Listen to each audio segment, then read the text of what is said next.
एक व्यापारी अपने घोड़ों के साथ जंगल से गुजर रहा था। रास्ते में एक घोड़ा इतना थक गया कि वो बैठ गया और उठ ही नहीं पाया। व्यापारी ने उसका सामान दूसरे घोड़ों पर लाद दिया और उसे वहीं छोड़कर चला गया। थोड़ी देर आराम करने के बाद घोड़ा उठा और इधर उधर घूमने लगा। उसी जंगल में एक शेर अपने दो साथियों के साथ था। एक लोमड़ी और एक चीते के साथ रहता था। शेर ने जब घोड़े को देखा तो पूछा, तुम कौन हो? घोड़े ने अपनी सारी कहानी सुनाई। शेर को उस पर दया आ गई और उसने कहा, तुम मेरे मेहमान हो, यही रहो, मैं तुम्हारी देखभाल करूंगा। घोड़ा खुशी खुशी वहीं रहने लगा। कुछ दिनों बाद शेर बीमार पड़ गया।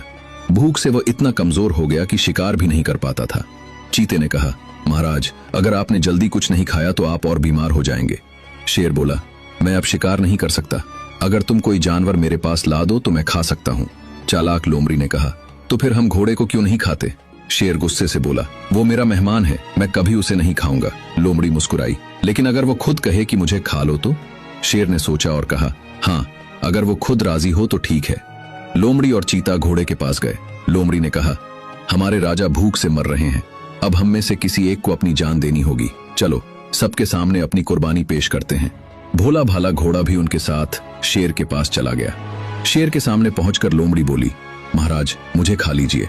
चीता तुरंत बोला, नहीं नहीं, तुम तो बहुत छोटी हो, महाराज का पेट कैसे भरेगा, आप मुझे खा लीजिए।